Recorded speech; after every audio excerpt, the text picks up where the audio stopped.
Hey, what's up? This is Joshua. What should we call this? The bi-weekly video blog at this point.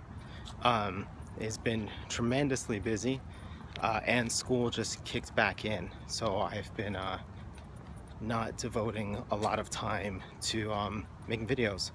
And I still have kind of a backlog, which we need to resolve.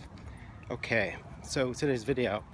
If I were to give this video a title right off the bat, which I am not want to do, but maybe I would, I think it would be called Either Way, It's Gonna Be Hard.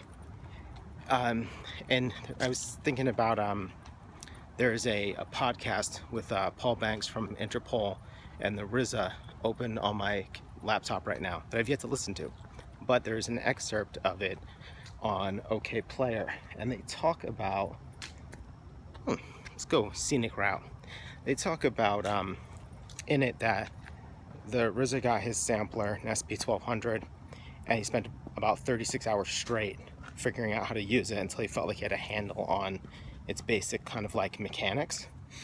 And what's interesting is that he didn't have a manual for it.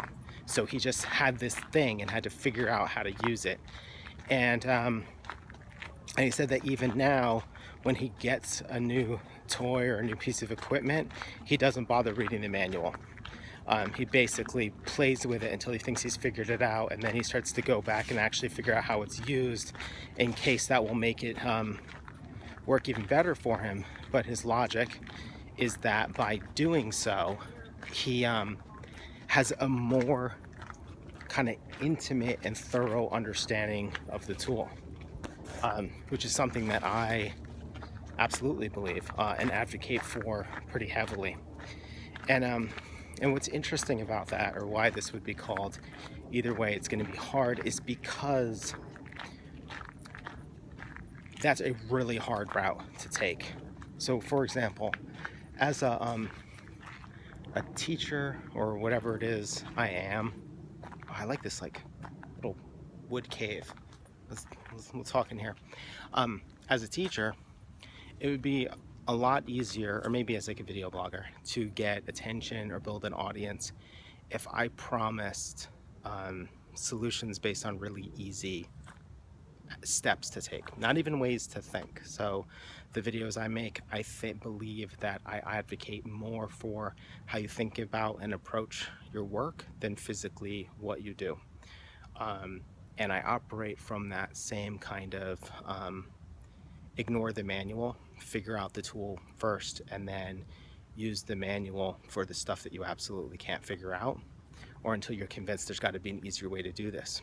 My logic in doing so is that if you want to make an original contribution, you have to figure out how to do things in unforeseen ways. And the downside to that is that it will take you longer to get conventionally good, possibly. But on the other hand, you'll have a deeper understanding of the tools and materials that you work with. You will have your own viewpoint on how to use them. And that in general, I think that you will be better as a result of that. So with my students, I advocate that the reason that they need to ignore all rules by and large and try not to even ever get them in their head is that in doing so, they will put themselves on a path to excellence. That my motto of work and give a shit will lead them somewhere that maybe it's even like a higher point of creativity or work quality within, say, their industry or field. So if you don't do that and you want to break through, then the other habit to take is perhaps less fun and more of a goal-oriented approach. So if you want to break into graphic design really quickly, your best bet then is to make work that looks like you either need to learn how to work incredibly fast at a high level of polish. Polish always means convention, I should say, or status quo. Or you need to make work of a certain type that is popular at the moment. And so essentially what you have to do is be very goal-oriented and work your way through what other people have already done. There's nothing wrong with that. It sounds like I'm being dismissive. I guess I am being dismissive. I think it's a dumb way to do it, but whatever, do you. Um, that what you're going to run into doing that means that you have to sort of sacrifice short-term happiness and for this like quasi long-term goal of get really really good really really fast. But you can't get really really good really really fast, but at least you can get the appearance of it. But basically you will have to do a ton of work now, and I would argue on a certain level that work is not going to be very fun, because essentially what you're going to do is figure out how to follow every possible rule or only break the rules that you were allowed to break at this given point in history. So I hate how the light's changing. Craft changes all the time. What's acceptable within a field or genre changes all the time. So therefore, you have to be breaking the rules that are okay to break at this particular juncture. 2 years ago, they weren't okay to break. 4 years from now, they might not be. But at the moment, there's this handful of rules that it's okay to break. So if you do that, you have to work very, very hard in the near term, and you have to follow every possible rule, every possible convention, every possible status quo kind of idea. That's a ton of work to ramp up where you're at. On the other hand, if you take the sort of break every possible rule, not break every rule, completely ignore rules and find your own way, it will take you perhaps even longer, but you will make an original contribution. It's inevitable that you will do so, that eventually you will start to find a voice and a way, and you won't have to do the thing that the sort of status quo designer has to do, which is essentially at some point deprogram themselves or go to grad school or whatever it is, or go to design lectures and lust after the work of people who do a more kind of experimental or free type of work.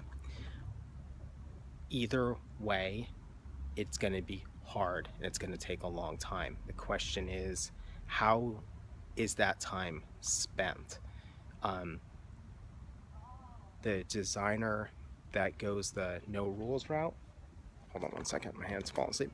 The designer that goes the no rules route has to learn how to be comfortable with ambiguity, comfortable with things that you've never seen before coming out of you, and not necessarily making work that looks like the rest of the world. That is very discomforting and can be demoralizing. But you stick with it, you develop your own sense of craft, and you will get better, and you will be good, and you'll be original. The other designer has to suffer through essentially being bored and being completely motivated by a goal, and that is fine too.